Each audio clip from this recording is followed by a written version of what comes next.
신명기는 크게 두 부분으로 나눌 수 있다고 말씀드렸습니다. 전반부는 1장부터 30장까지인데 여기서는 모세의 고별 설교들에 대해서 기록하고 있고, 후반부인 31장에서 34장은 모세의 유언과 죽음에 대해서 기록하고 있습니다. 그리고 모세의 고별 설교들을 기록한 전반부는 다시 세 부분으로 나눌 수가 있습니다. 제1부는 서론에 해당하고요. 1장 1절부터 4장 43절까지 여기서는 출애굽 여정을 회고하고 있습니다. 제2부는 본론에 해당되고 가장 긴 장으로 구성되어 있는데 4장 44절부터 26장 19절까지가 본론입니다. 여기서는 율법의 체계적인 요약을 설교하고 있고요. 마지막으로 제3부는 결론에 해당합니다. 27장 1절부터 30장 20절까지인데 여기서 모세는 미래 순종에 대한 촉구를 출애굽 제2세대에게 당부하고 있습니다. 이 중 본론부에 해당하는 제2부가 가장 긴데 이 2부는 또 5부분으로 구성되어 있습니다. 4장 44절부터 11장 32절까지는 십계명 및 율법에 대한 기본 자세를 설명하고 있고요. 12장 1절부터 16장 17절까지는 신앙생활 관련 규례에 대해서, 16장 18절에서 20장 20절까지는 정치, 사법, 종교, 제도, 규례에 대해서, 21장 1절에서 26장 15절까지는 일반 사회생활 관련 규례에 대해서, 마지막으로 26장 16절에서 19절까지 끝맺는 말로 고별 설교 2부를 마치고 있습니다. 자, 이 가운데 오늘 우리가 읽은 7장은 첫 번째 단락인 십계명 및 율법에 대한 기본 자세에 관한 규례에 관한 이 말씀 가운데 일부분입니다. 7장 크게 두 문단으로 나눌 수가 있습니다. 16절까지는 가나안 족속 진멸 명령 및 이스라엘 향한 성별된 삶을 권고하고 있고요. 17절에서 26절은 가나안 정복 전쟁에 대한 격려 및 우상 타파 명령을 기록하고 있습니다. 오늘은 이 가운데서 이 모든 것을 이끄는 서두에 있는 제1절 말씀에 대해서 잠시 살펴보겠습니다. 네 하나님 여호와께서 너를 인도하사 네가 가서 차지할 땅으로 들이시고 네 앞에서 여러 민족, 헷 족속과 기르가스 족속과 아모리 족속과 가나안 족속과 브리스 족속과 히위 족속과 여부스 족속 곧 너보다 많고 힘이 센 7 족속을 쫓아내실 때에, 자, 여기서 하나님은 아브라함에게 약속하신 가나안 땅에 들어가서 그 안에 있는 7 족속을 모조리 쫓아내고 그들을 진멸할 것을 명령하셨습니다. 진멸하라는 말은 7 족속에 속한 자들은 모조리 다 죽이라는 거예요. 그리고 그들의 모든 문화를 멸절시키라는 겁니다. 그들과 통혼하지도 말고, 그들의 우상을 섬기지도 말고, 그들의 생활 풍습들 따르지도 말고, 그래서 모든 문화와 모든 더러운 것들, 그 안에 있는 것은 부정한 거예요. 그래서 여호와께 바쳐진 거예요. 그 안에 있는 것들은 다 진멸하라는 겁니다. 금이 탐한다 해서 금을 취하지 말고 이 모든 것들 다 멸절시키라는 거예요. 왜 하나님께서는 7 족속을 진멸하라, 하나도 남기지 말고 다 뿌리 뽑아버려라, 다 그들의 문화를 멸절시켜라, 왜 명령하셨을까요? 그 이유를 알기 위해서 이 족속들이 어떤 족속들인지 한번 먼저 살펴보겠습니다. 헷 족속, 가나안의 아들 헷의 후손이에요. 기르가스 족속도 가나안의 후손들입니다. 아모리 족속도 가나안의 후손들. 여기서 말하는 가나안은 함의 아들 가나안이에요. 함의 아들. 그리고 가나안의 족속 역시 가나안의 후손이고요. 브리스 족속은 가나안의 산지에 살던 족속인데 아마도 함의 후손들로서 함의 후손으로 추정됩니다. 정확하게는 그 뿌리가 성경에 기록되어 있지는 않지만 함의 후손들로 추정돼요. 브리스 족속 마찬가지로 산지에 살던 족속들인데 이들도 역시 가나안의 후손들이에요. 히위 족속도 가나안의 후손들, 특별히 이들은 야곱의 딸 디나를 강간했던 세겜에 속한 족속들, 여부스 족속도 마찬가지로 가나안들, 여부스의 후손들. 자, 이들의 공통점은 모두 함의 아들, 특별히 가나안의 후손들이라는 거예요. 그런데 하나님께서는 왜 이 가나안의 후손들, 이들이 살고 있던 가나안 땅을 아브라함에게 유업으로 주셨을까요? 이들은 모두 크게는 함의 후손들, 더 좁게는 함의 아들 가나안의 후손들, 그리고 아브라함은 셈의 후손이죠. 약속의 후손 셈의 후손인 아브라함에게 함, 그리고 함의 후손인 가나안, 그리고 가나안이 살고 있었던 가나안 족속에 살고 있었던 가나안 땅을 약속의 땅으로 셈의 후손인 아브라함에게 주셨던 거예요. 이것이 어떤 이유가 있을까요? 왜 굳이 하나님께서는 이 땅을 약속의 땅이라고 부르며 젖과 꿀이 흐르는 땅이라고 부르며 그 가나안 땅을 아브라함에게 주셨을까요? 그 이유를 알 수 있는 구절이 창세기에 기록되어 있어요. 한번 보시죠. 가나안의 후손들이에요. 가나안은 장자 시돈과 헷을 낳고 또 여부스 족속, 아모리 족속, 기르가스 족속 다 나오죠. 가나안의 후손들이요. 히위 족속, 알가 족속, 신 족속, 아르왓 족속, 스말 족속, 하맛 족속을 낳았더니 이후로 가나안 자손의 족속이 흩어져 나아갔더라. 특별히 가나안 자손이 흩어져 나아갔던 장소 가운데 몰려서 살고 있었던 곳이 가나안 지역인데, 가나안의 경계 시돈에서부터 그라를 지나 가사까지와 소돔과 고모라와 아드마와 스보임을 지나 라사까지였더라. 가나안 족속이 가나안이에요. 가나안의 후손들이 살고 있던 지역, 그래서 그 지역 이름이 가나안이에요. 이 가나안 지역을 하나님께서는 아브라함에게 주신 거예요.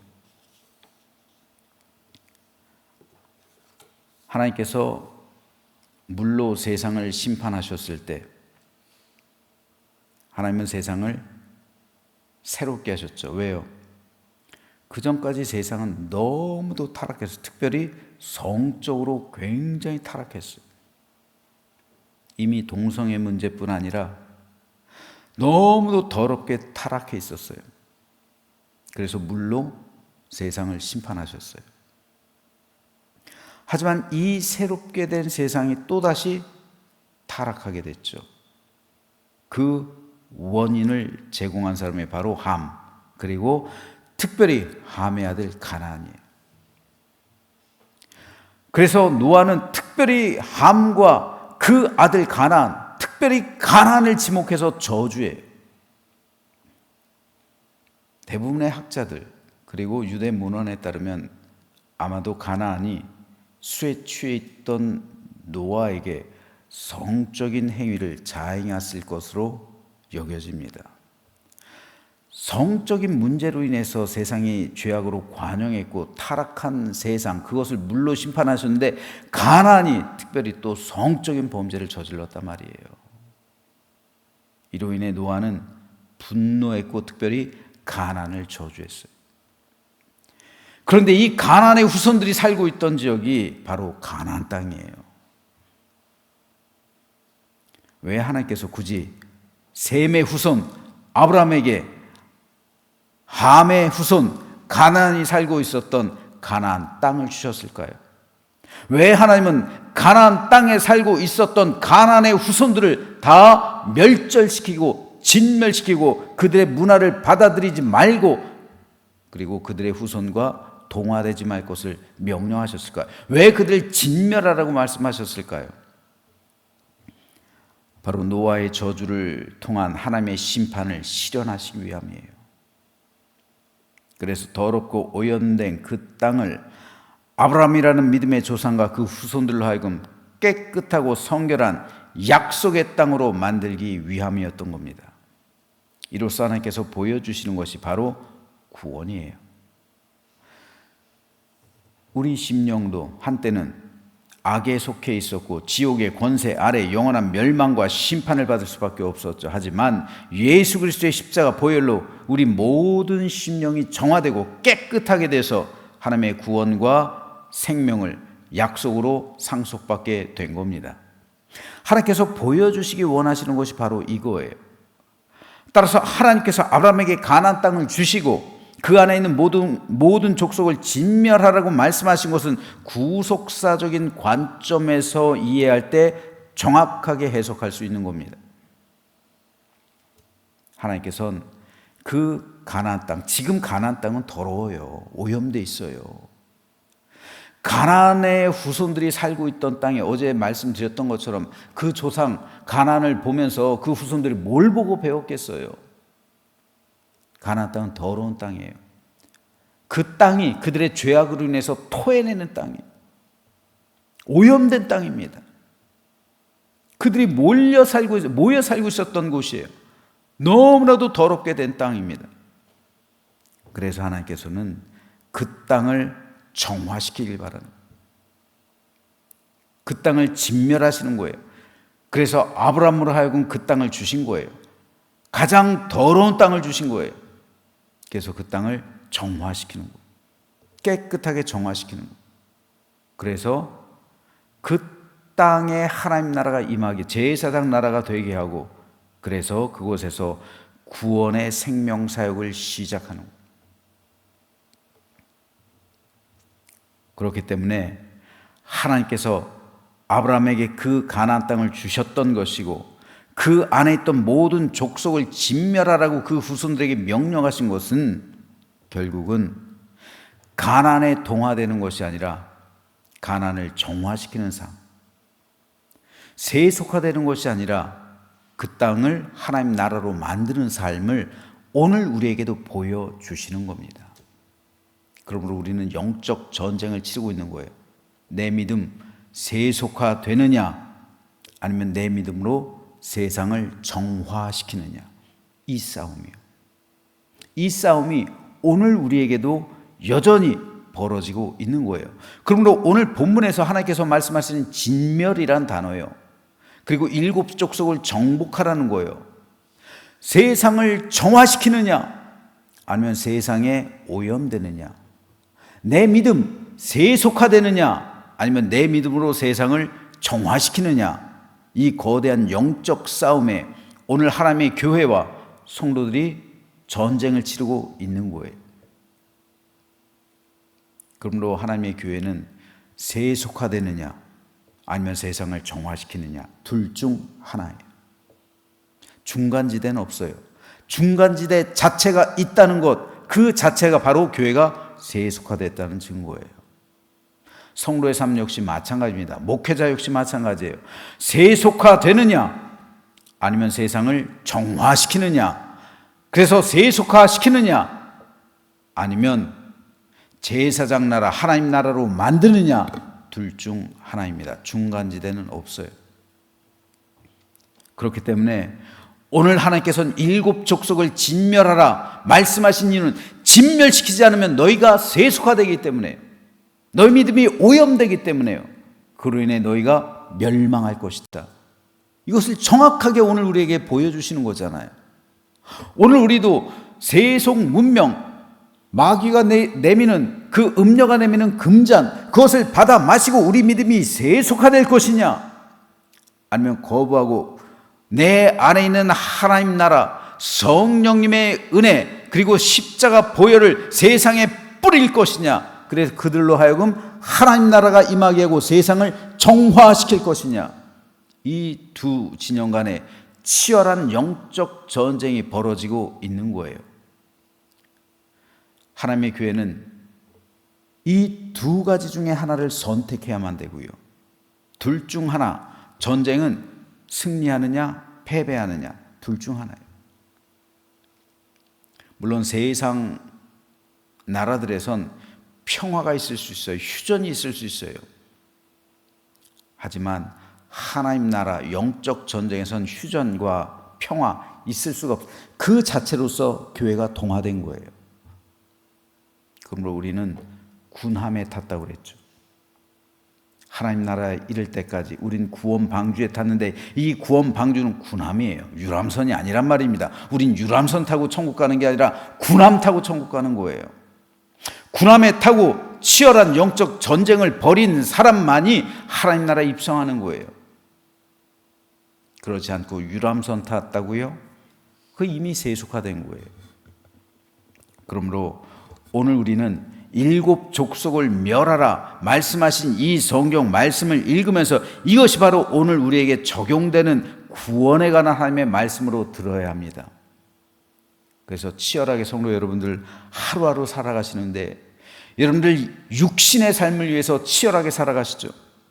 하지만 그것보다 100배 더 우리가 훨씬 더 치열하게 싸워야 할 것이 바로 내 영적인 싸움이에요. 영적인 싸움.